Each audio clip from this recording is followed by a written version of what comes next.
In the Circuit Court for the Ninth Judicial Circuit in Fort Orange County, Florida, State of Florida versus Casey Marie Anthony. As to case number 2008, CF 15606-0. As to the charge of first-degree murder, verdict as to count 1. We, the jury, find the defendant not guilty, so say we all, dated at Orlando, Orange County, Florida, on this 5th day of July, 2011, signed foreperson. As to the charge of aggravated child abuse, verdict as to count 2. We, the jury, find the defendant not guilty, so say we all, dated at Orlando, Orange County, Florida, this 5th day of July, 2011, signed foreperson. As to the charge of aggravated manslaughter of a child, verdict as to count 3. We, the jury, find the defendant not guilty, so say we all, dated at Orlando, Orange County, Florida, this 5th day of July, 2011, signed foreperson. As to the charge of providing false information to a law enforcement officer, verdict as to count 4. We, the jury, find the defendant guilty of providing false information to a law enforcement officer as charged in the indictment. So say we all, dated Orlando, Orange County, Florida, this 5th day of July, 2011, signed foreperson. As to the charge of providing false information to a law enforcement officer, verdict as to count 5. We, the jury, find the defendant guilty of providing false information to a law enforcement officer as charged in the indictment. So say we all, dated Orlando, Orange County, Florida, this 5th day of July, 2011, signed foreperson. As to the charge of providing false information to a law enforcement officer, verdict as to count 6. We, the jury, find the defendant We, the jury, find the defendant guilty of providing false information to a law enforcement officer as charged in the indictment. So say we all, dated Orlando, Orange County, Florida, this 5th day of July, 2011, signed foreperson. As to the charge of providing false information to a law enforcement officer, verdict as to count 7. We, the jury, find the defendant guilty of providing false information to a law enforcement officer as charged in the indictment. So say we all, dated Orlando, Orange County, Florida, this 5th day of July, 2011, signed foreperson. Hey you guys, welcome. So I followed the Casey Anthony story super close back when it happened. You guys, it's been since 2011, since 2011, 2011, since she was acquitted. The only thing that she was found guilty of was providing false information to the police officers. She was found guilty on 4 counts of providing false information to police officers, but any count in regards to her being responsible for the death of her daughter, little Caylee, she was not found guilty. Now, she spoke out before, but in a very short interview in the past. This is really the first time that she's speaking out. This is a 3-part docuseries that's going to come out on Peacock on November 29th. So I wanted to talk about it because I did cover the case so closely. We don't know everything that's discussed in this docuseries. This was filmed over a 6-month period, you guys. Alexandria Dean is the showrunner and director for the series, and she basically set up in an Airbnb, and she met with Casey Anthony over the course of the next 6 months, basically just getting her story. And it seems like Casey Anthony may have kind of at least convinced Alexandra Dean that she is innocent. I mean, she, managed to convince the jurors, enough of the jurors to where the verdict went her way. And it seems like she also was able to convince Alexandra Dean of the same thing. I have a few things I want to go over with you guys.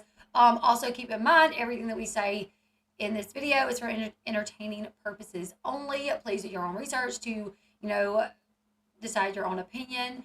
But there was no way that I could not cover this topic. Sean, my husband, is in the chat, the Bass. He knows how invested I was in this case.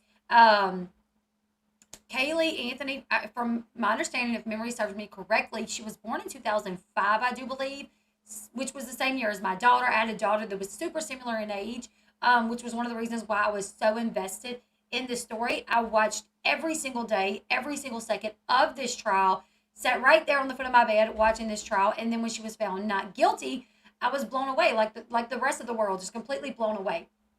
So I'm going to go over a few things that is talked about in this docuseries. So it's been more than a decade after she's been acquitted for the murder of her daughter, Caylee Anthony. And now Casey is breaking her silence in the upcoming 3-part Peacock docuseries, Casey Anthony, Where the Truth Lies. The now 36-year-old will be speaking out for the first time about the 2011 murder trial that gripped the nation.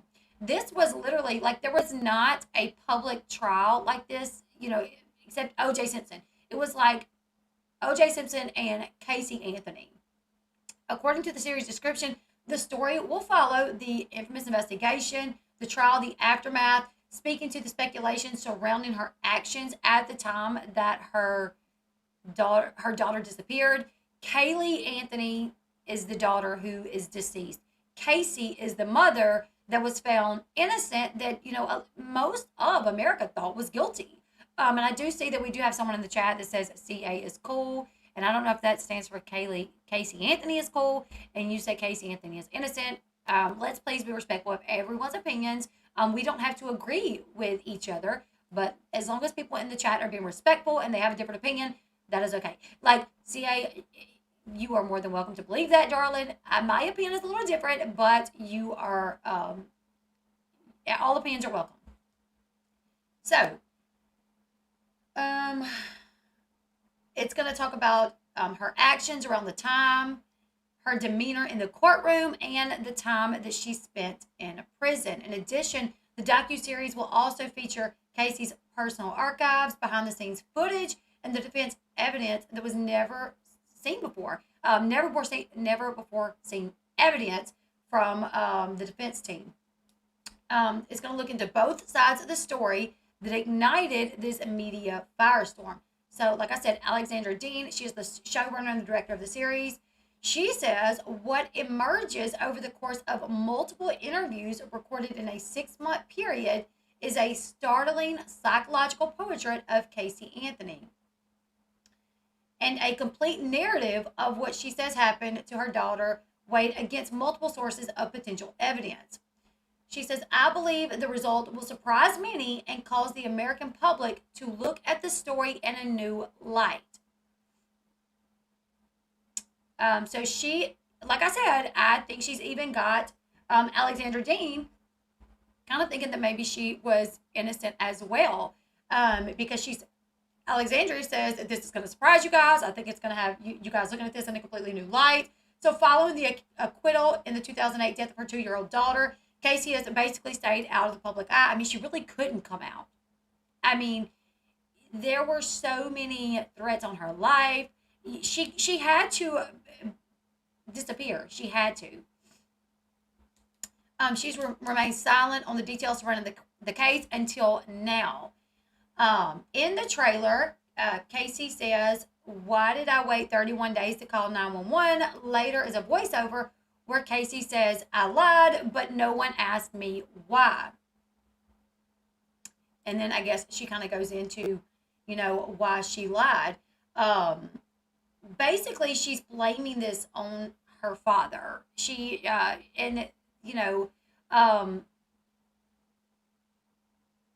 already pointed the blame at her father in the beginning. I remember watching the trial, and I remember thinking, how is her defense team, how are they going to start this out? What's going to happen? How are they going to try to prove her innocence with everything that's happened, right? And Jose Baez gets up in opening statements, and he says, yeah, we know Caylee's dead, but not because Casey did it. It was an accident. And George is behind it. George found her and picked her up out of the water and turned around to Casey and says, look what you've done. Your mother will never forgive you. And I just could not believe that, knowing that her dad had at one point been a police officer. He knows the law well enough to know that, she might have gotten in trouble for neglect or something like that because she wasn't keeping a good eye on her daughter. But it wasn't like she was going to go to jail for, say, if you lie and lead the police on a wild goose chase and lie about where you work, lie about a nanny, and then the baby is found right down the street from your house, 6 months down the road. I mean, it didn't make much sense to me. When they immediately said George Anthony found her and yelled at her, oh, we got to do something, your mother will never forgive you. It just didn't make sense to me, him being an ex-police officer, because he knew the law well enough to know. Had they called the cops right then, yes, she would have got some sort of trouble, but not as much trouble as she would have got into had they found her guilty. Yeah, if George would have killed the baby, Lulu says she probably would not have been found. I mean, it's truly mind-blowing that she's, blaming her dad. And if you watch the jailhouse tapes where, her mom and her dad go visit her, and, You know, when her dad gets on the phone with her and it's a video chat and he's like, "Hey, gorgeous." She's like, "Hi, Dad." You know, I mean, there is no feeling here because now she's saying that George sexually abused her. Well, she said that back then that she was sexually abused by George. But she's saying that George sexually abused her and that she believes that George sexually abused Caylee as well. And that's potentially why he got rid of her. So that would not come out. Um, but Caylee, you know, I don't know much about, you know, I mean, when her body was found, she went to a very well known um, uh, coroner. Who's the medical? You guys know who I'm thinking about. She's the famous medical examiner. Um, Brown hair. She used to have her own show, and I loved watching her show. But she did like this Dr. G. She did this autopsy.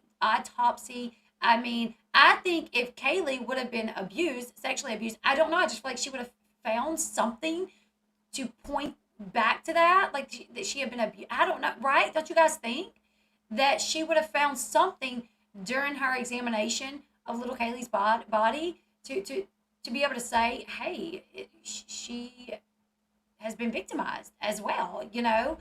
So I'm not believing this. I don't think, um, and I'm trying to figure out if we should watch this. Let's see.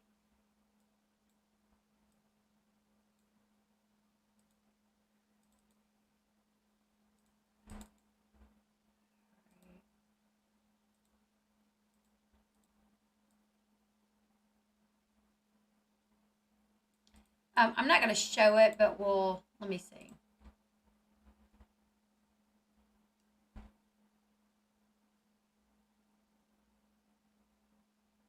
Casey interview, ABC marker, soft sticks.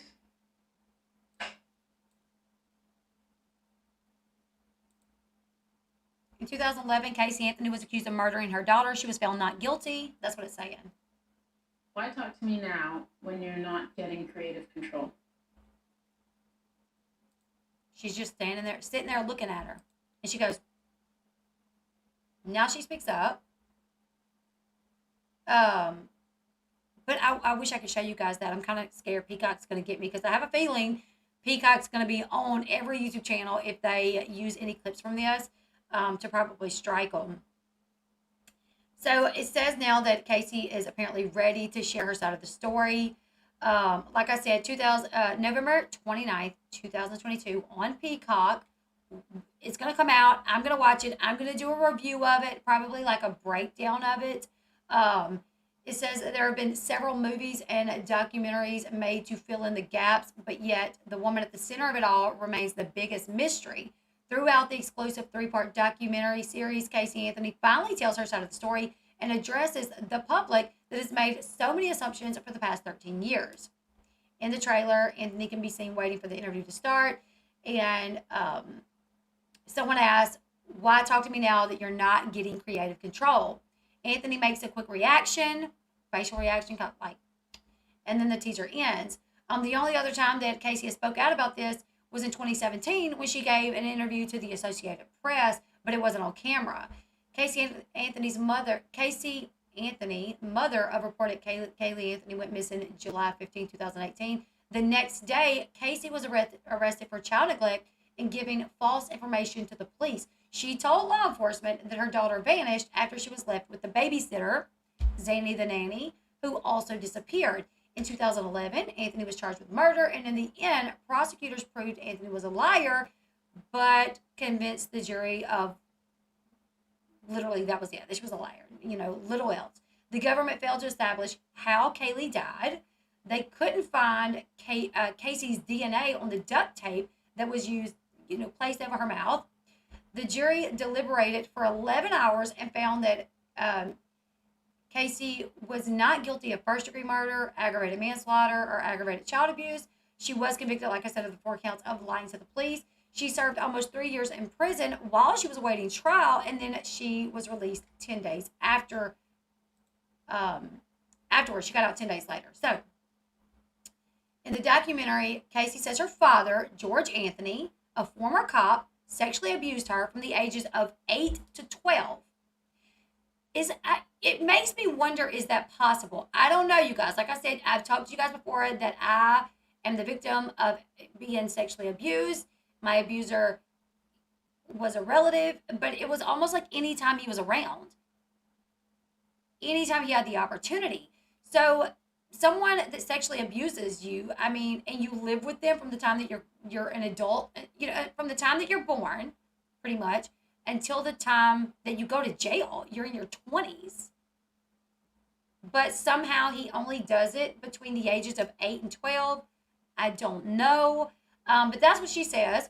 And she says, he smothered me several times. I'd wake up the next morning or even hours later knowing that it happened again.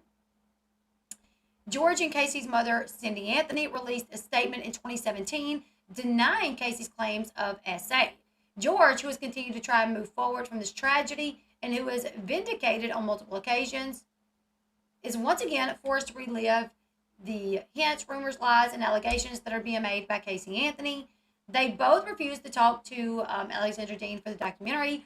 BuzzFeed News tried to contact Casey through a lawyer and her publicist, but has not got a response back. Cindy Anthony, Casey's mother, worked as a nurse. Casey says that she was mostly invested in selling an image of a perfect family. So this is what Casey says about her mom. She says her dad, ex-cop, sexually abused her from 8 to 12, that he would smother her and she would wake up knowing that it happened again. Her mom was a nurse who wanted to sell an image that they had the perfect life, that everything was perfect in their world. She said that her mom would cling to the idea that even if it involved, cling to the idea that they had a perfect family, even if it involved literally her having a graduation party for Casey, even though Casey didn't have enough credits to graduate. So that's how she kind of tries to point out, like, see, my mom sold this image that we were perfect. I mean, I didn't even graduate, but she told people that I did and threw this graduation party for me. Well, sometimes you don't know that you didn't make the cut until right at the end and the party's already been planned. You know what I'm saying? Like, maybe it was one of those things. Like, your mom thought you were going to do well because you had been lying to her about your grades. I mean, that's the way that I think of it. More than likely, you lied to her about your grades, just like you lied to her about where you worked, who kept your child, everything else.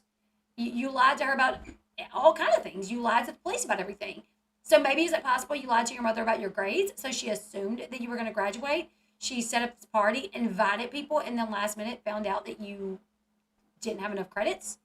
And now it's being twisted like, oh, see, she tried to sell this perfect image, even throwing me a graduation party when I didn't even graduate. When Casey says at the age of 19 years old, she was drugged and raped and she got pregnant. She says that Cindy asked her to pretend that she was not pregnant. She says, I spent my entire life protecting our beautiful, perfect little family. That's what Casey says in the documentary, basically, that she spent her entire life protecting their beautiful, perfect little family. Was it her mother who told her not to act pregnant, or was it basically Casey that didn't tell people? And that, I think that's the first time that I've ever heard her say that she was drugged and raped at a party and got pregnant with Caylee.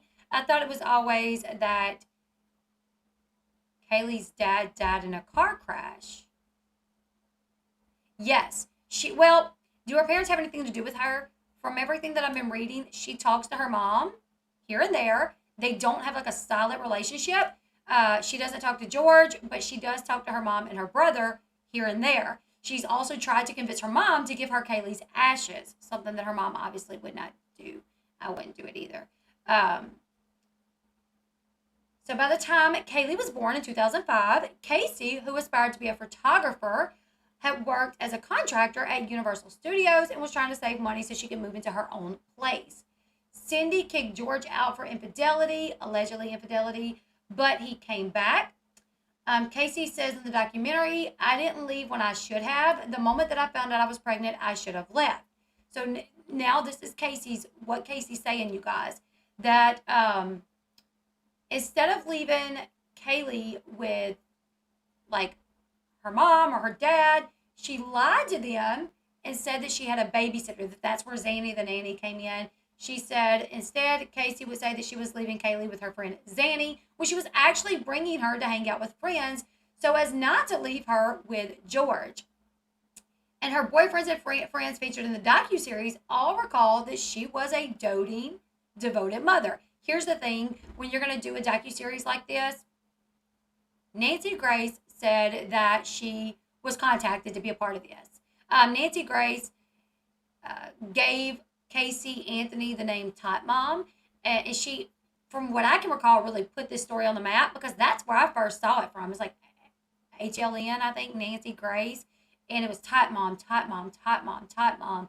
And she was contacted, Nancy Grace was contacted to be a part of this. And basically, from what Nancy Grace said, is she would not be able to ask her the questions that she wanted to ask her. So it was going to be like heavily scripted, I guess. So Nancy, when she figured out that she was not going to be able to ask her the questions that she wanted to ask her, she was like, okay, yeah, no, I'm not doing this. Nancy Grace also explained to us that just because Peacock is telling us that they did not pay her for the interview does not mean they did not pay her, that she did not get paid. She said a lot of times what they'll do is they won't pay you for the interview, but they'll pay you for a picture. You know what I'm saying? So they'll say, okay, well, we're going to pay you $25,000 for a picture, but you got to do the interview as well. So that way they can say, well, we didn't pay her for this interview. She wasn't paid for it. But really, more than likely, she was paid for something, but had to do the interview.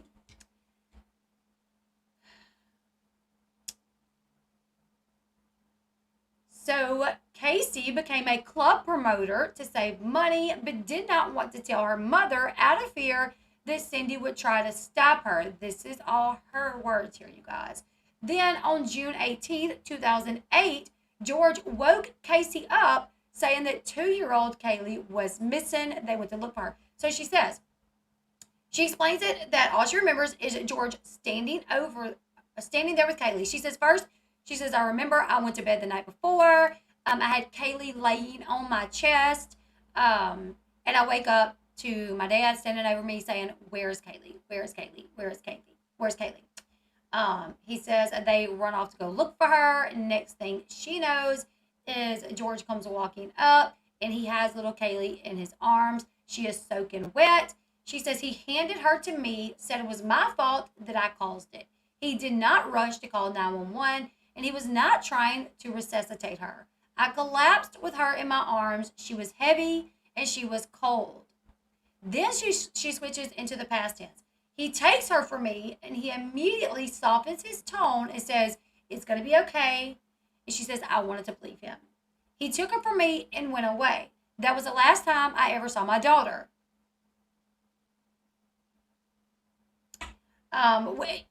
She then says that the reason she partied and went on is because he told her to act like everything was normal and that she really didn't believe that her daughter was dead. And I'm like, but if you saw your daughter cold, wet, heavy, how does it not register? How are you all of a sudden, well, I mean, my dad woke me up, daughter was missing. Then I see him holding her. She's cold, wet, unconscious. Look what you did. It's all your fault. And leaves with her. And 31 days, I don't see her. And when I ask him, hey, so where's Caylee? Don't worry. Don't just act normal. Act like everything is fine. But then says, well, I really didn't believe that she was dead. I really didn't. Like, what did you think he did with her? Right. That's what I said, True Crime Time. He had worked as a police officer. I am positive he more than likely knew life-saving CPR. And a lot of times, parents, grandparents, if something happens to their child or their grandchild or anyone that they love, even if they know, like in their mind, they're gone, they're going to make an attempt to save them. They're going to try to start the CPR. You know what I'm saying? Call 911. Call 911. Even though they know, you know what, they're probably gone. I want to try to save them. Let me try to save them. I mean, that is, when it's someone you love, that's what you try to do, even if you know that they're already gone more than likely. So this is going to be on Peacock.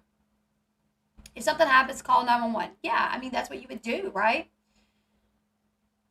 So some of the family story told in Where the Truth Lies was available in conversations Casey had with court psychiatrists before she went on trial. But there's a striking cathartic quality about seeing Casey take up the screen, be a person, and own her feelings. This is said by Alexander Dean, the showrunner and the director of the series. So it really seems like she took a liking to Casey Anthony. It says, it's something about seeing Casey take up the screen, be a person, and own her feelings. Here's the thing. I would love to see her own her feelings if she owned what she did, if she took accountability. If she got up on that screen and said, I screwed up. I was really big into Xanax back then. I was having problems with my parents. I was not in a good place. I suffered from medical conditions, XYZ. I don't even know, and I was going to put her to sleep. And back then I would just crumble a little Xanax in her chocolate milk. And I didn't mean to. If she would take some accountability, I'm sorry, but owning her feelings, I think she's lying again. The media and public later obsessed over why she never called the police during the 31 days. This is what she said. She says, I genuinely believe that Caylee was still alive. So if you genuinely believed that Caylee was still alive, then what did you think when you saw her with your dad, your dad holding her cold and wet and he handed her over to you? How? You know what I'm saying? Did you forget about that? Did you forget about that? She says, my father kept telling me that she was okay. I had to keep following his instructions. He told me what to do, and I tried to act as normal as I could. It was later Cindy Anthony, her mother, who called 911 and reported Caylee missing. The police interviewed Casey, who stonewalled by mentioning a job at Universal Studios that she didn't even have anymore, saying that there was a nanny. She took them to this job and then walked them right up to the door and turns around and says, I really don't work here. She took them to an apartment complex, walked them right up to the door that the nanny worked at, only for it to be empty. And when they go to management, they say, yeah, no one's living in this apartment complex at some time. Alexander Dean said she didn't know the details of the police investigation when she began working on the documentary. She described the process of interviewing law enforcement as a real gut punch. No, George Anthony is not deceased from my understanding. Gamer guy, I appreciate you comment, but don't spam the chat, please. No, George is not passed. Yes, her mother, who is a nurse, did say, it's in the 911 call. In the 911 call, she says, it smells like there's been a dead body in the damn car. That's literally her exact words. It smells like there's been a dead body in the damn car.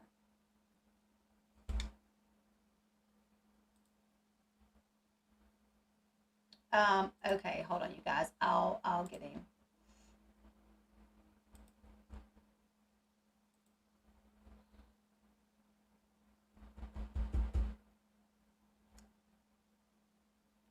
No, I don't think the father has passed away, you guys. I don't know where that's coming from. I'll double check, but the last I heard, he had not passed away.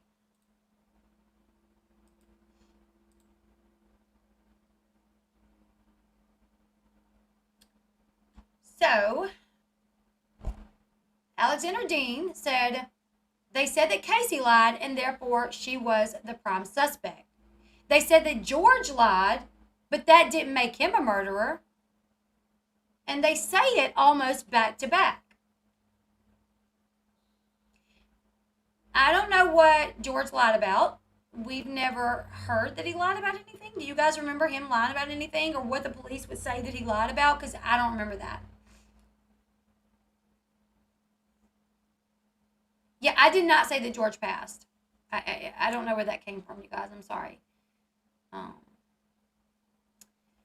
So she said, Casey was arrested for lying to the police. The press went wild. Why had she called the police? Why did she not tell anyone where her daughter was? The pictures of her working as a club promoter went out to the press. She became the monster mom, partying soon after her toddler's death. Or how about the partying mom that was partying when her daughter was missing, but yet she had not reported it? How about that? In the documentary, Casey says she often disassociated after Caylee's death and that she hadn't been partying, she had simply been doing her job as a club promoter. Caylee's remains were uncovered that December, 6 months after she went missing, near the house, proof positive to the dissociative disorder that dissociative Casey that her daughter was definitely gone. According to Casey, her image-obsessed parents had already been caught up in the media spotlight since the news of Caylee being missing had turned into a national mystery. They created a nonprofit foundation for missing children, and defense investigator Patrick McKenna recalls in the documentary being in their home the day their granddaughter's remains were found. So he says the scene struck him as emotionally incongruous. According to Patrick McKenna, which, I mean, he's on the same playing field as Jose Baez to me, almost Casey Anthony to me. He says that in the house that he was there when Caylee's remains were found. And that George, he recalls George saying, Geraldo wants 9 o'clock, but we have the Today Show. And then a volunteer in the background talking about how they had gotten $27,000 more for donations for the foundation. McKenna also says that George proudly showed him a boat sporting the foundation's banner. McKenna remembers thinking, there's something really effed up about this family. Here's the thing. Whether I cover this or not, Casey's gotten paid for the interview. Whether one person watches it or nobody watches it, she's gotten paid for the interview. She's gotten to do what she wanted to do. I covered this story. I followed this story from day one, and I'm going to cover it. If, somebody just said, why are you showing her attention? This is kind of what I do. I cover stories that I'm interested in, and it's not to glorify the murderer, but it's also, should we forget the victims? You know what I'm saying? Should we just forget the victims? The fact that this child went missing, her mom did not report her missing. She partied for 31 days, never seemed to show much emotion during the trial. Never really. She seemed to have got off, in my personal opinion. And now she can come back and be paid for this, not for the interview, but I'm sure she was paid. Peacock gave her the platform. I didn't. I never would give Casey Anthony a platform. But since someone else did, I'm going to talk about it. I'm going to cover it. We're going to dissect her lies, hear what she's got to say, and then go back to what we know happened back then. So him talking about, here's the thing. If you're in the house and George is saying, Geraldo wants 9, we have the Today Show. I mean, that's them getting the story out there. Their granddaughter's missing. And they have Geraldo talking about it at 9 o'clock. And the Today Show. That is a good thing. I mean, if it was me and my child was missing or my grandchild was missing and, phone calls are coming in and they're like, hey, the Today Show is going to talk about it. I'd be like, great. Yes. Anybody we could get. And then they start working for this nonprofit organization, this foundation. I mean, they wore shirts, that the foundation had made them to go see Casey in jail when those recorded phone calls were made. They had on those shirts. And, she's like, I like your shirts. And they're like, thank you. The foundation made them for us. What's shocking to me is how the community she is in, it just accepts her. It's really wild. She Googled how to suffocate someone on family computer on November 26th and now claims she drowned a month later, no water in lungs, cause of death, suffocation. There was also some search about chloroform as well. However, Cindy did say that she looked up something on the computer where chloroform popped up as like a banner or something like that. I don't know. George testified at the grand jury proceedings that resulted in Casey's indictment. She went on trial in 2011. She was charged with capital murder. At the trial, Casey Anthony's attorney, Jose Baez, presented a different version of what happened to Caylee. Caylee was never missing. Caylee Anthony died when she drowned in her family's swimming pool. That's what he said. He brought out a volunteer of the Caylee Marie Anthony Foundation who said she had an affair with George and testified that he had told he told her Caylee's death had been an accident that spiraled out of control. Whether or not you believe that, I don't know. George denied that he ever had an affair. George did talk about on the stand going to a hotel and really thinking about ending his life. You know, just being in this position of his granddaughter is deceased. His daughter may have done it. Yeah, and just because you have an affair, it doesn't make you a murderer. It doesn't mean you killed your grandchild. Exactly. But he always denied the affair, but he did talk about, you know, trying to off himself. There were people that genuinely were upset about this situation, that cried. When you seen them, their eyes were puffy. You would see them crying. That was not Casey. Casey was not, you know, emotional over this. I heard Casey was sleeping with her lawyers. I don't know. I think that did go around. I don't know if that's true. I mean, she did end up, you know, moving in with one, but he had a family. Affair is true. He met her during the search. Yeah, I remember hearing about that. The lady was a Spanish lady, from my understanding. And that's got to be crazy. Yeah, and Sandy, from my understanding, I think she was lying about that because I think she was actually at work. Yeah, because they was like, well, it says you were at work when that was searched. And she was like, what? If it was searched at that date and time, I wasn't at work. I was at the computer. I was at home searching it. Where does she think Caylee was for 31 days? Well, according to her story now, she thought she was okay. And I guess George was just hiding her out. Here's the thing. Casey's story is her dad molested her from the time she was 8 to 12 and that he would suffocate her. So then her daughter comes up missing. Her dad wakes her up. Where's Caylee? Where's Caylee? Oh, here she is, cold, wet. Here, look what you've done. She falls down holding her baby. He gets her back, says, it'll be okay. It'll be okay.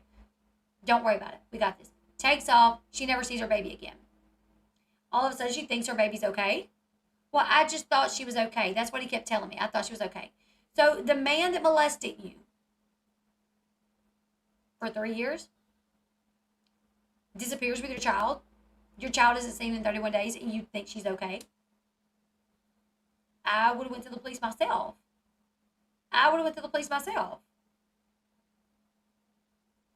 I know, right? Lovely Lowry, Casey annihilated her whole family, in my opinion. I mean,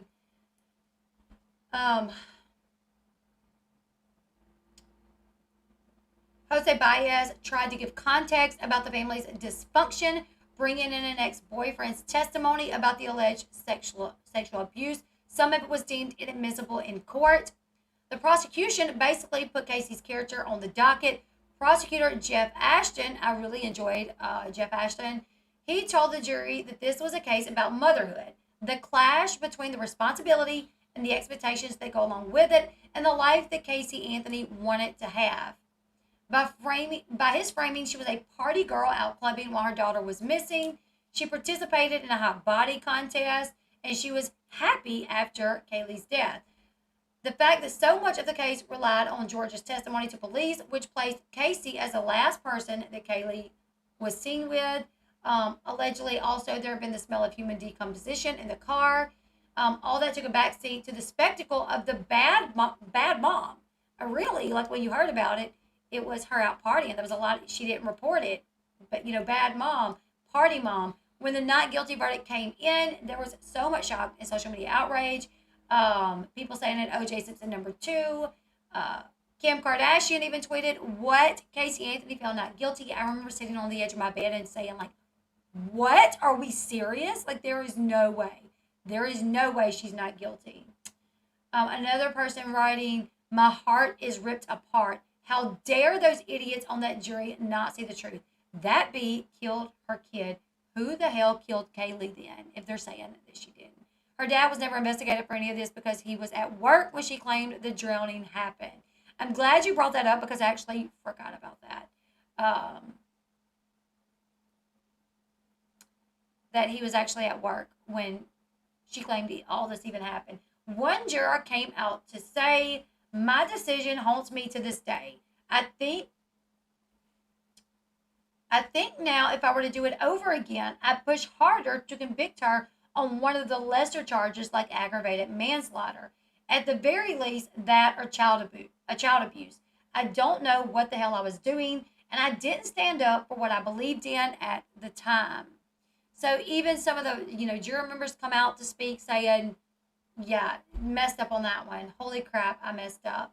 Even the trial judge was shocked.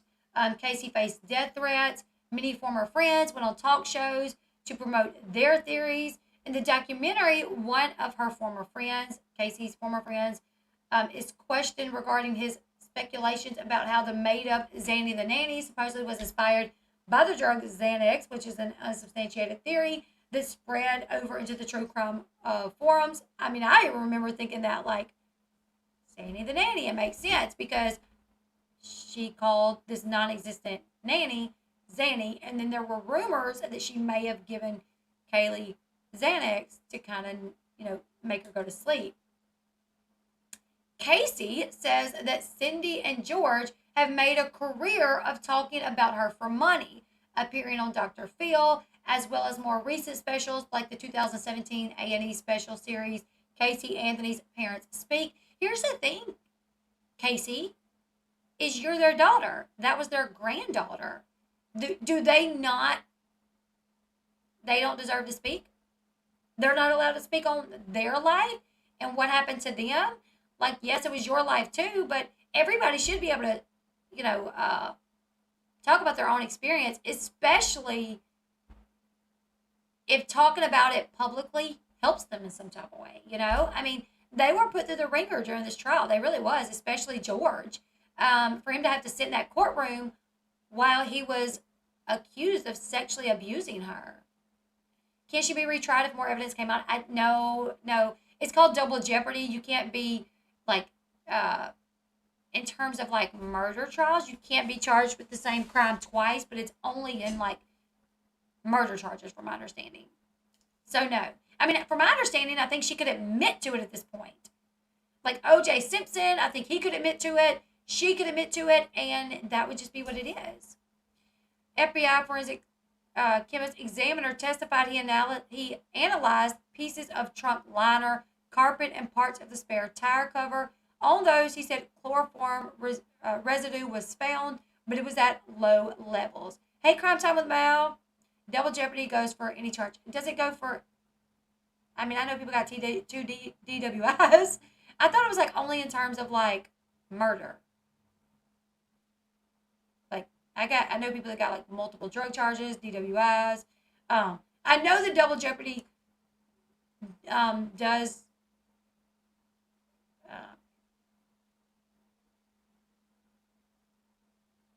as far as murder, I know that. Now, it may be in terms of other crimes as well, but I do know murder.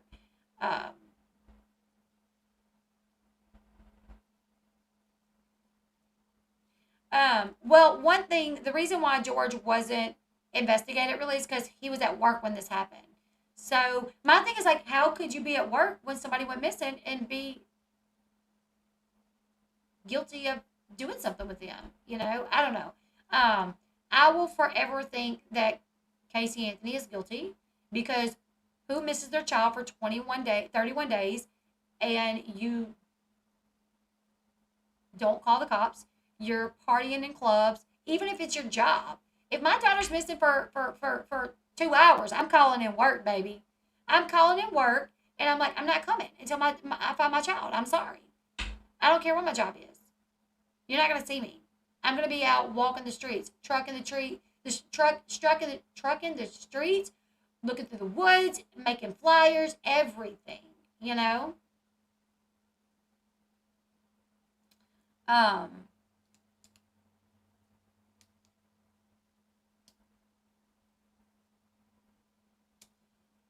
So,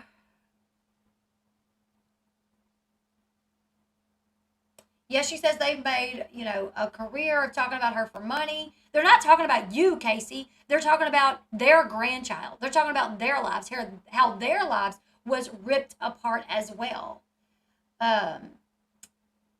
George told Dr. Phil, there are some things that Cindy and I don't agree on. I could not be out celebrating and having a good time while Caylee was missing. Casey Anthony disappeared after the verdict. She went to live with McKenna, the defense investigator. She went to live with him and his family for the first few years of her post-trial life. In the documentary, we will see the relationships that she's developed with the entire defense team, including other forensic experts and attorneys. She says she's mourned with the therapy and sometimes allowed herself to grapple with what she fears actually happened to Caylee. She started to read the work of bloggers who took apart her father's statement, which she said made her think more clearly about what took place. In the documentary, Casey watches footage of her daughter's memorial service for the first time.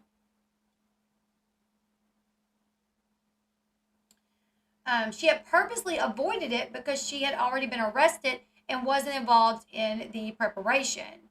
Alexander Dean said she was careful to check in on Casey's feelings about the emotional scene. It's a dance between us, she said. You can't just inflict this. Casey breaks down as she watches it on camera. Her father at the memorial, so George Anthony at the memorial, speaks about feeling sad about his granddaughter's death. He talked about how it meant that strangers won't get to smell her hair, smell the sweet sweat when she comes in from outside, to get a hug from a small child that gives him energy like you couldn't imagine. During the pretrial investigation, psychologist William Wetz described in a deposition George's comments about his granddaughter at the memorial was bizarre comments, to say the least, very unusual and very sensual. I don't know. I mean, if he was saying, I'll never get to smell her hair again, I'll never get to smell that sweet smell from her coming in from outside playing. I guess what was weird about it, him saying that strangers won't get to. Strangers usually don't get to. I don't know. Yeah. In the documentary, Casey says her mother refused to give her daughter's ashes, but they do still talk occasionally. Cindy and George Anthony are still together, so he is very much still alive. Casey does talk to her mom and her brother, which is weird. If I'm your brother and you accuse me of sexually abusing you, which she did, you're done. I don't trust you. I'm not getting on the phone with you.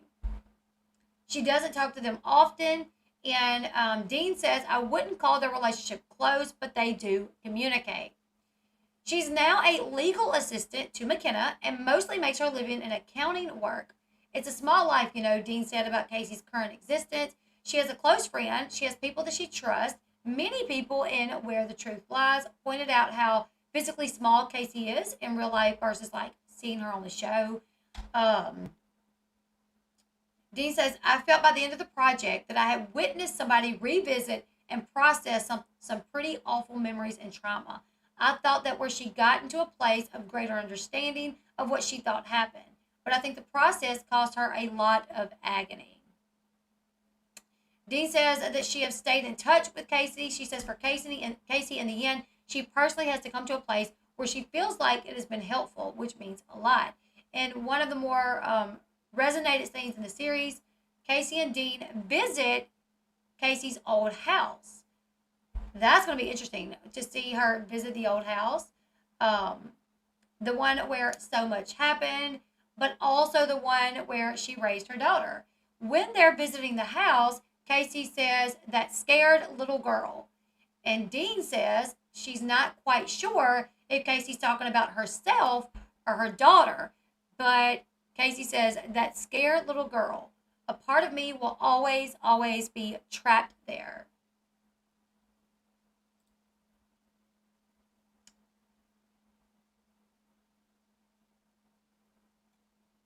Let's see. Also talking about the tattoos. So in July 2008, when Caylee was still actively missing, Anthony walked into a Orlando, Florida tattoo shop, and left with the words Bella Vita, meaning beautiful life in Italian, inked on her left shoulder. Obviously, she was criticized for that. That was brought up during the trial. She talks about her decision to get the tattoo. Now Anthony explains that she chose to do so. She chose to get that tattoo.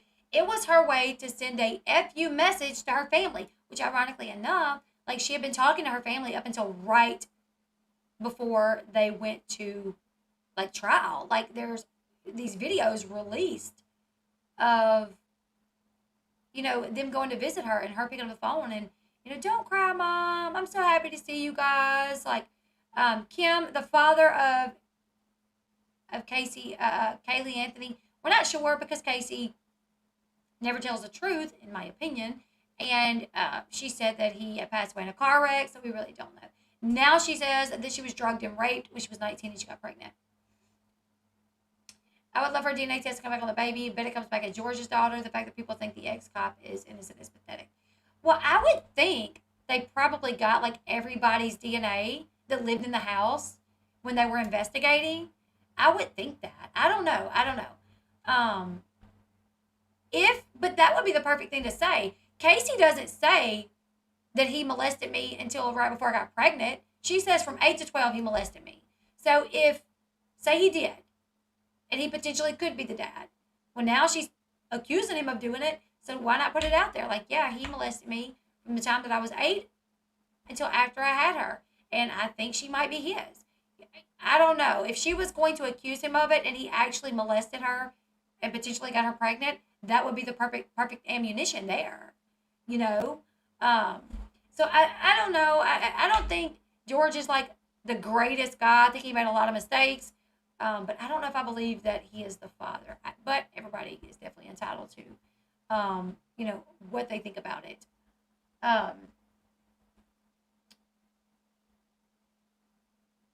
So she said there was a subconscious way for me to speak out against it all. My family, my flawed and effed up family, my flawed and effed up life. Despite her explanation, the prosecution used Casey's Bella Vita tattoo as a means of painting her as a party girl with no remorse about what happened. Come July 2018, Anthony covered up the Bella Vita tattoo. However, until now, it is unknown what the new design was or is.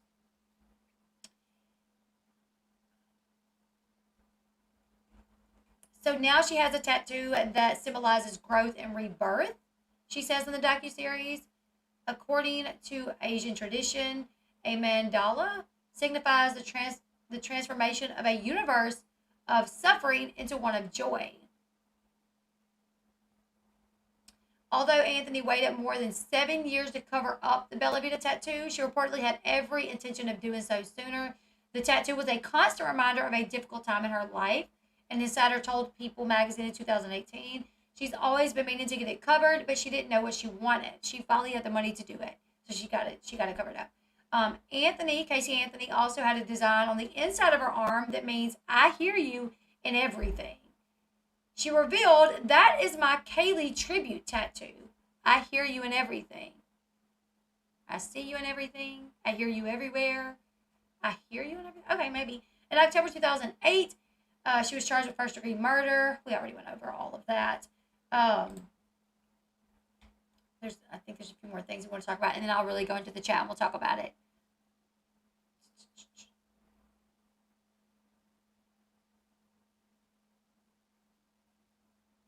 The outcome of the trial set Casey free, but others involved in the not guilty verdict have shown regret for their conclusion of the trial. We talked about the jury member earlier. Anthony maintains her innocent and is set to continue telling that story in this series. Also, there is some word. She reportedly will be making an appearance on reality TV this summer. Ahead of the release of the documentary giving her point of view on this terrible situation, Casey reportedly will be making an appearance on reality TV this summer. I don't know. Not much about that other than she's supposed to do something in reality television.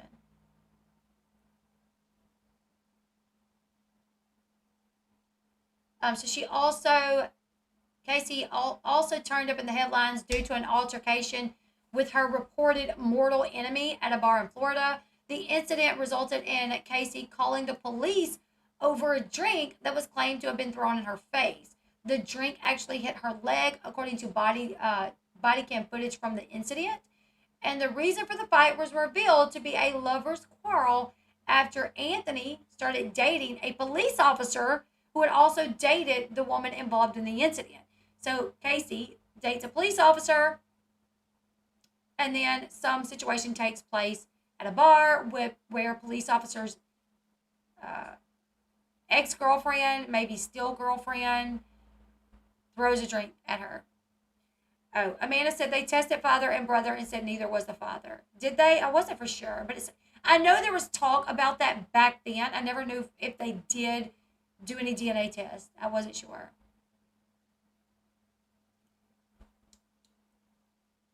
It was so crazy because people literally said, like, oh, wow, she'll call the cops over, like, a drink in her face, but won't call the cops if her daughter's missing for 31 days. Which, yeah.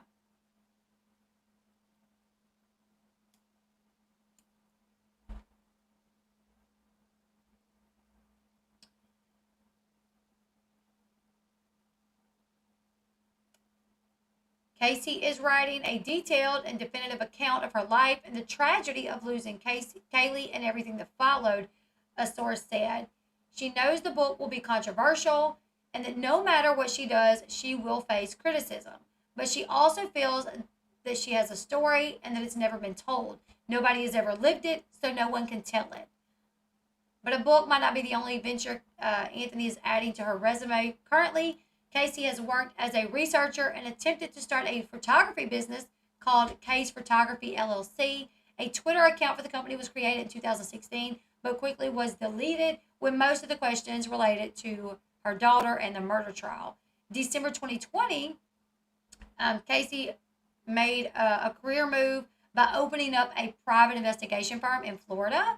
Case Research and Consulting Services LLC was the name of the company.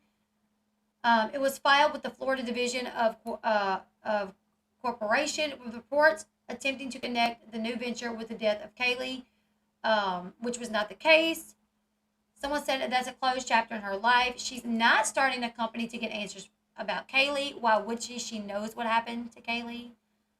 She knows what it's like to be accused of something that she didn't do. So she wants to help other people who are wrongly accused, especially women. She wants to get them justice. Yeah, that was in December 2020, where she opened up this private investigating firm in Florida.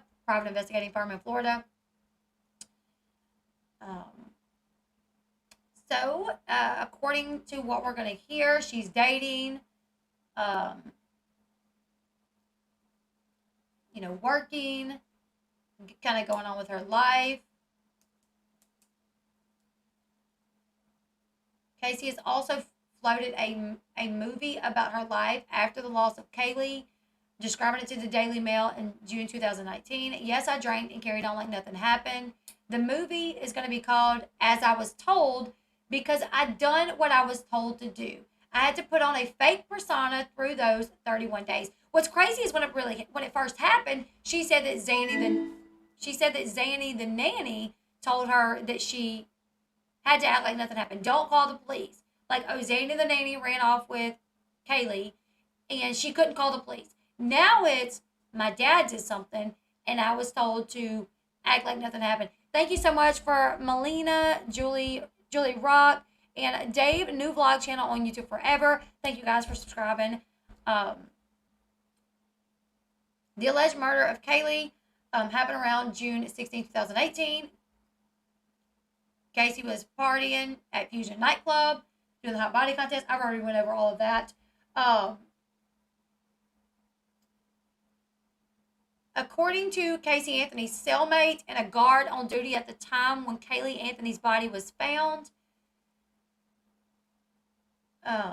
Anthony had an odd reaction to the discovery of her daughter's body when she was behind bars. Casey was in jail when they found Caylee. Have you mentioned in her bankruptcy the judge let her put in there $25,000 for the rights to her story? So do you think they'll just let her write off that money? I have no idea. Yeah, the parents seem devastated. I mean, I don't know, Boone Country. I don't know. She was dating a police officer. I mean, she wants to have kids. She actually did say she wants to have more kids. So her reaction was, when it came on the TV that they had found her. She started having an anxiety attack, a panic attack. Robin Adams reveals in Lifetime Cellmate Secrets with Sylvia Hernandez, the guard on duty added that she didn't act like a regular mother where, oh, they found my daughter and she's dead, crying and bawling. So even her reaction, when they found her, from what I remember them describing, was more of like, oh my God, they found her, and not, oh my God, like they found her, holy crap, they found my baby. Like, I mean, I guess it gives you some closure when your baby is found, but then you're heartbroken because your baby is deceased. But from my understanding, her reaction was more of, holy crap, they found her. So Caylee lived with her mom, but also lived with her grandmother. It was kind of like the Quentin Simon case. So Cindy and George Anthony had Casey. When Casey was 19, she got pregnant with Caylee. She continued to party and do whatever she wanted. So the grandparents really stepped in to take care of little Caylee. And then Caylee went missing. Dating is a cover-up word for what's really being done. Dating.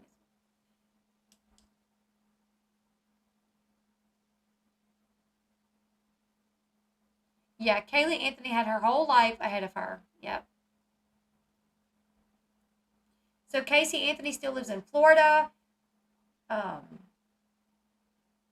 Like I said, she lived with Detective Patrick McKenna and his family for a while, and he was the lead investigator on the case. Anthony is open to having more kids and has been dating around in the past few years. Also, something I wanted to see if we can do this. Let's see.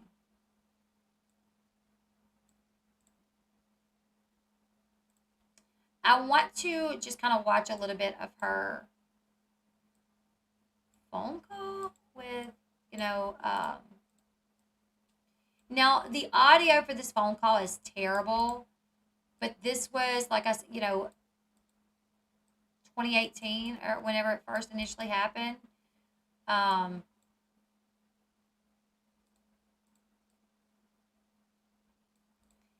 But we're gonna listen to a little bit of the audio from when she was in jail and her parents went to visit her. And I think this is the part where they're like, so there was a sighting of Caylee.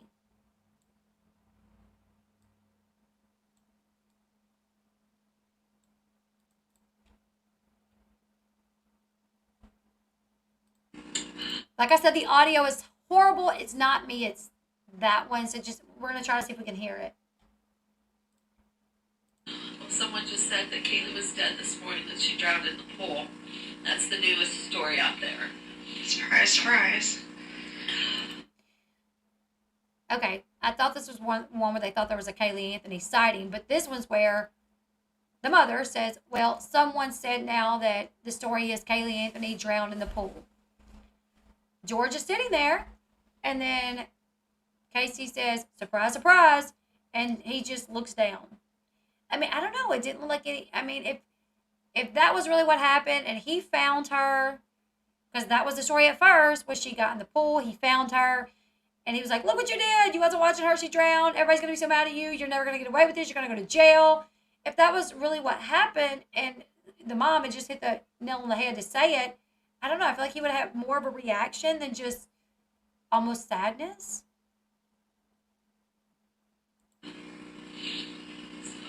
It's very hard.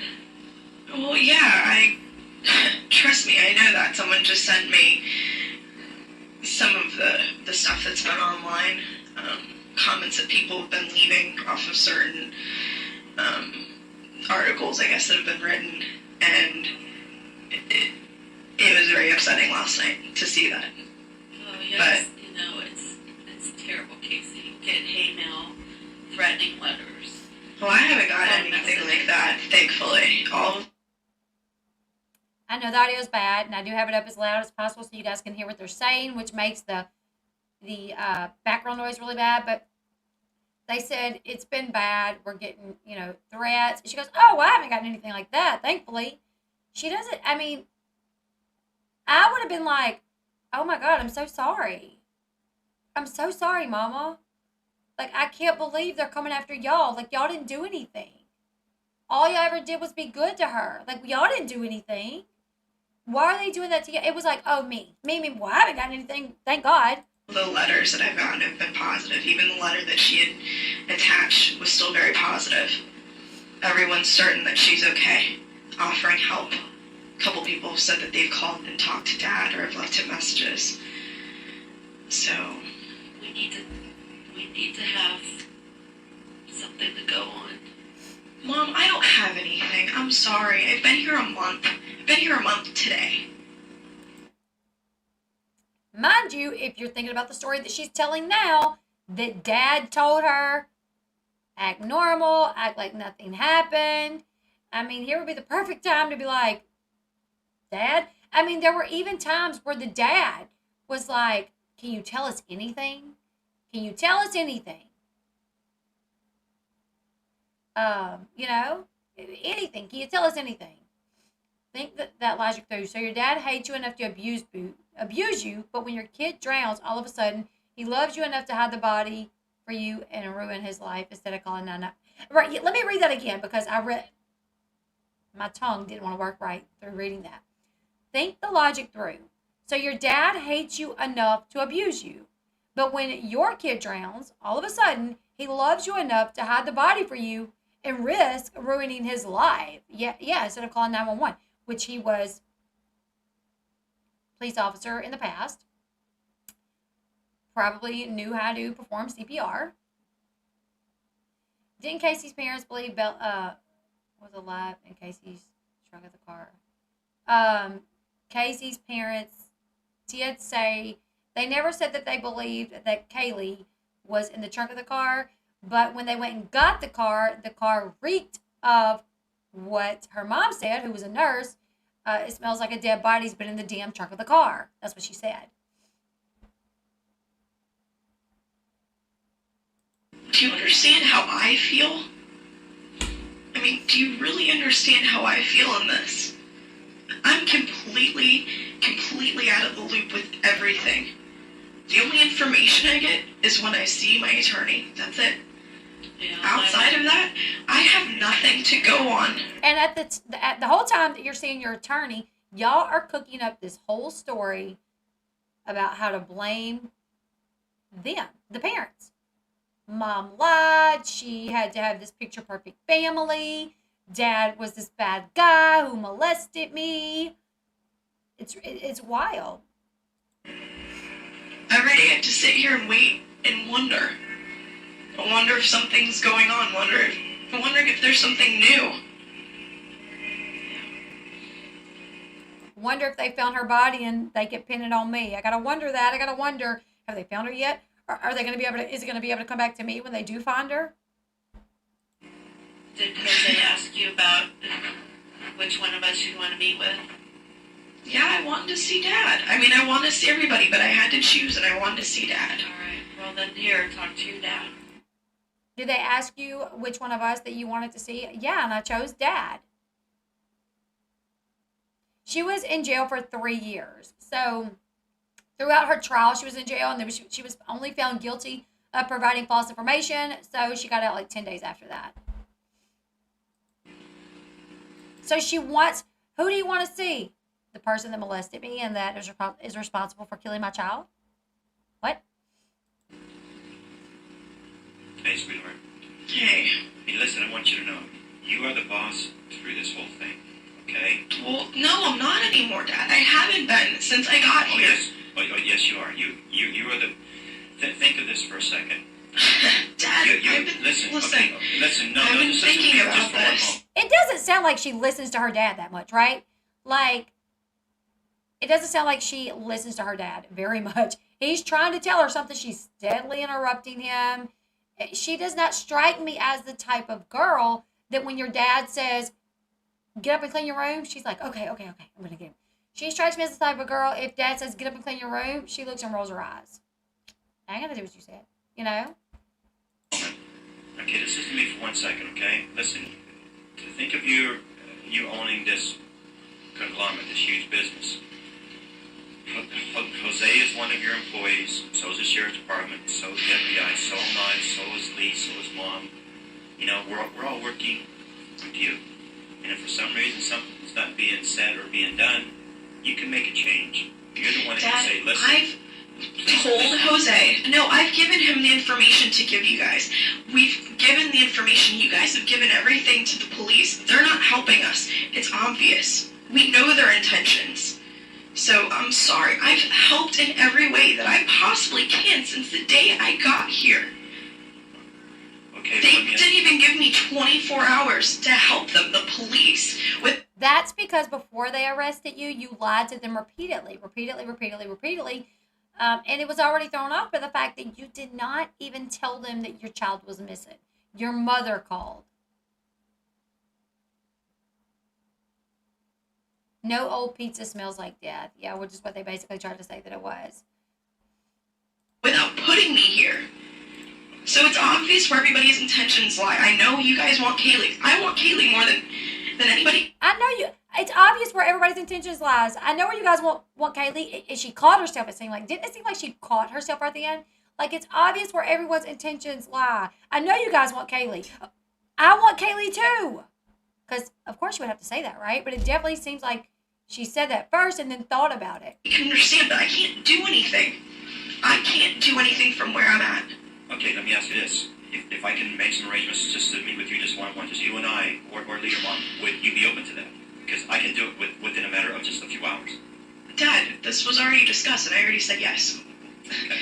This was something that we had already discussed. Supposedly it was supposed to have already happened. Well, there's been some... I understand. To change that. There's nothing been on my part to change that, or Mom's part, or your brother's part. No, I understand that. It's not you guys. I told these guys within an hour I can be ready. I want to hug you. I want to talk to you. Just you and I. You know? Jose is making sure that I'm well aware of everything that's going on. He's keeping me completely updated on stuff, which I in every way appreciate because that's all I have to go off of with stuff. I want you to realize something.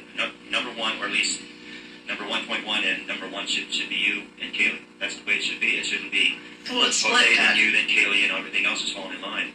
It's you know, it has to be you two, you know, you and your daughter. It's got to be the ones that's got to be focused on you. Well, he's focusing on Caylee and I. You guys are focusing on Caylee. I know I'm still part of your focus, but she's your main focus, and I understand that.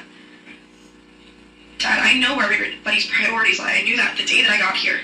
Well, you know, just like bring up then again, I want to bring up this thing about you know, you being the boss. You're the one that can. Yes, someone said that's not how a victim speaks to their abuser. If she's afraid of him, afraid because he has hurt her or hurt her child, she wouldn't have no control over the family dynamic. She wouldn't be interrupting him. She wouldn't be telling him what to do or anything like that. She would be kind of cowering and listening to him. If she was talking and he started talking, she would immediately stop, you know? Control everything. No, Dad, please. Sweetie, I'm completely... I'm not trying to get you upset. I'm trying No, to but I am upset now. I'm completely upset. One, the Mckee gonna have a freaking field day with this. No. I wasn't even supposed to take this. Let me speak for a second. Dad, I let everybody talk. Okay. They're not releasing it. Well, I hope not. I'll keep saying whatever I have to about the police, so they don't let it go. Can someone let me... Come on. Casey, hold on, sweetheart. Settle down. Nobody's letting me speak. You want me to talk? Then All right, give me I'll listen to 3 you. seconds to see Go, something. sweetheart. She got really upset when her dad got off the phone with her, and, you know, he's basically trying to tell her, like, your lawyer works for you. You tell them what you got to say, you know, and we'll try to make sure everything is handled. She gets really mad, and then when her mom gets on the phone, I mean, she's, you know, nobody's letting me speak. Well, everybody wanted you to tell where the baby was. Not in control over any of this because I don't know what the hell's going on. She just said she knows everything that's going on. She's like, Jose is doing a great job of keeping me in the loop of everything that's happening. Then 2 seconds later, she says, I don't know what the hell is going on. I don't know what's going on. My entire life has been taken from me. Everything has been taken from me. wants me to have answers. I don't have any answers because I don't know what's going on. I have no one to talk to. You know where you left that baby. I mean, you know you didn't leave the baby with Zanny the nanny. So the last time you saw the baby, you could start there. When is the last time you saw the baby? Except Jose when he comes. It's the only person that I can talk to right now because I can't even say anything to you guys besides telling you that I love you. I want Caylee. Things like that. And that's not even getting put on the air, which it should be. It's everything else, everything that I'm not saying. That's why I haven't been calling. That's why I haven't been taking calls, because him and I said that we weren't going to do that because I'm trying to make sure that I'm not going to give anybody anything else to throw against me. Even with me giving them nothing, they're still doing it. So, Well, everything's going to go away with you. You'll be fine once Caylee's found. That's Mom. You'll be fine once Kaylee's found. She knows that's not true because, in my opinion, she's the one that may have done it. So she has even more to worry about. Like, oh, if they do find her, are they going to be able to pin it back on me? I understand that. Do you understand my position on this? You guys expect me to have 1,000 answers, and I have nothing. I've been here a month, out of contact with everybody except you guys on the rare occasion that I get to see you and my attorney. Do you understand? What am I supposed to learn from that? What am I supposed to learn from that? That when your daughter goes missing, you don't wait 31 days to report it? That's one thing you should have learned. Week and a half. Yeah. I tried to help you guys backtrack. Again, that's all I could do was backtrack. I can't backtrack on anything. A month I've been removed from the situation. You guys are not understanding my side on this, and I'm sorry. No, I understand. I don't think the family lives there because in the docu-series, they talk about going back to the house. Alexandra Dean, the showrunner, the producer of the series, says that they go back to the house. I don't know if they go in the house or just ride by, but they do mention going back by the house. I would like to know if they have seen Casey, if George and Cindy have actually laid eyes on her, seen her in person. No, you don't, because you're still asking me if there's anything that I can tell you that's going to help. That I'm the one that can do this. I can't. The opportunity was there that I probably could have helped. I'm trying. I was trying. There's nothing more that I can say or do until I'm home. And even then, I don't know what I can do from that point, but I can at least do something other than sit on my butt all day and read. They said sit on my butt all day and breed. I think she means breathe, which was something her daughter wasn't getting the pleasure of doing. But it's really crazy. She says, at least I could do something from home. What? You were at home and you weren't finding your daughter. They never told her the word.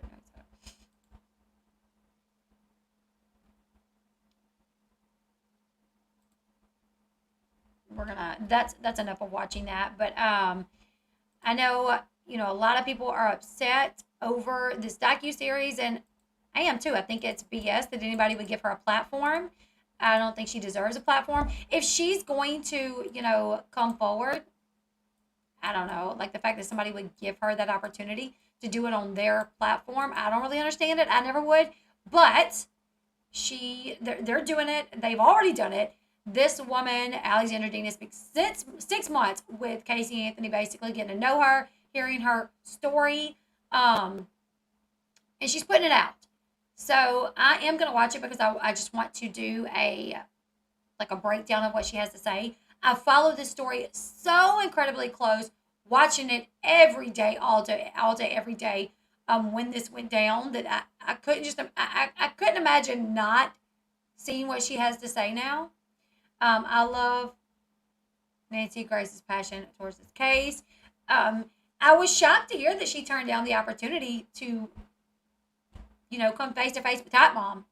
I really am. I'm really shocked that she said no. But Casey Anthony is one of those people that's like, if I can't ask and say what I want to say, I'm not doing it. But you guys do me a huge favor and hit that thumbs up button on this video. If you guys don't mind, subscribe to the channel if you guys haven't done that yet. We have 562 people in the chat. We have 548 people in the chat and only 246 likes. So you guys please do me a huge favor and get those likes up. I'm going to continue covering this. We're going to go on for just a few more minutes. So if you guys got anything else in the chat that you guys would like to talk about in regards to this, we're going to close it out because she didn't want to dignify her. Did you see her ex-boyfriend room videos? I posted them. I did not, Conspiracy T. Did you post them on Instagram? Let me write down.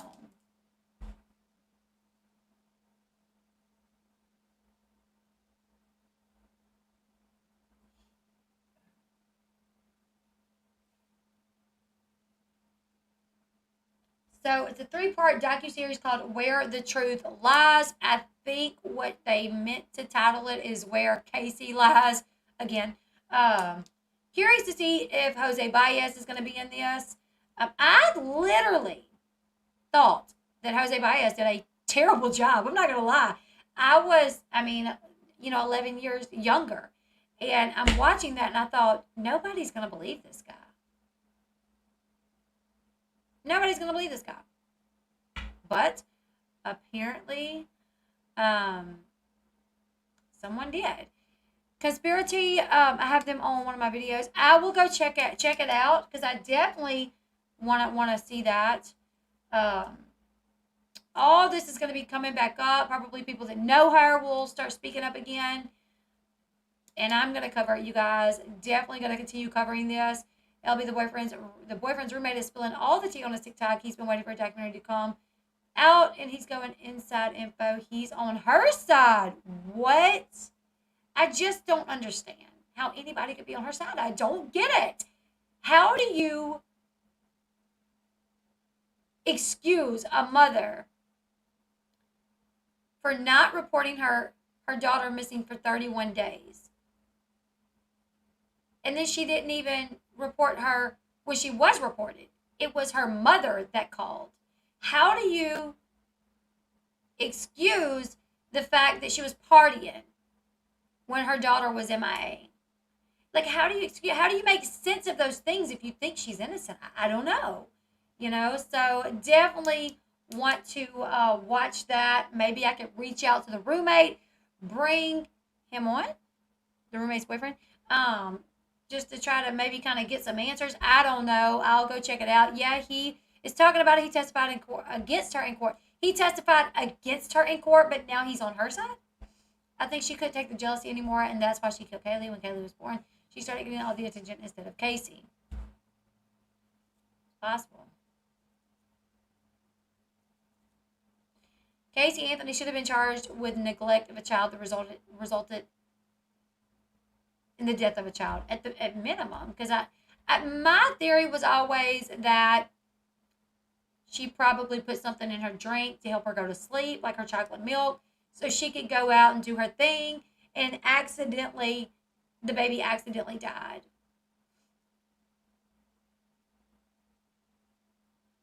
But we're going to go ahead and close this one out. We've been going on for an hour and 23 minutes.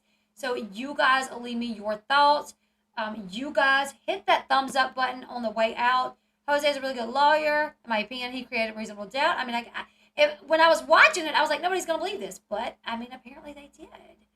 Where do you think she would leave Caylee to sleep? In the trunk of the car. That's what I thought. Like, when she would go to the boyfriend's house. The boyfriend even said, like, you can come stay for a few days, but, like, you can't bring Caylee because, like, they're all over there drinking, smoking weed. It's kind of more of like a bachelor pad type of situation. They got friends over there hanging out. So, yeah, that's what, I don't know. That was just kind of my theory that I kind of came up with. But you guys, like I said, leave me your thoughts. We're going to continue covering this. I'm going to watch the roommates TikTok, gain my thoughts on it, and maybe we'll talk about that tomorrow. Maybe I can get in touch with the roommate. Because if this person is now on Casey's side, I would love to know why. Especially if they testified against her, but now have switched. Yeah, so hit that thumbs up button, you guys. We have 487 people in here, still only 289 thumbs up.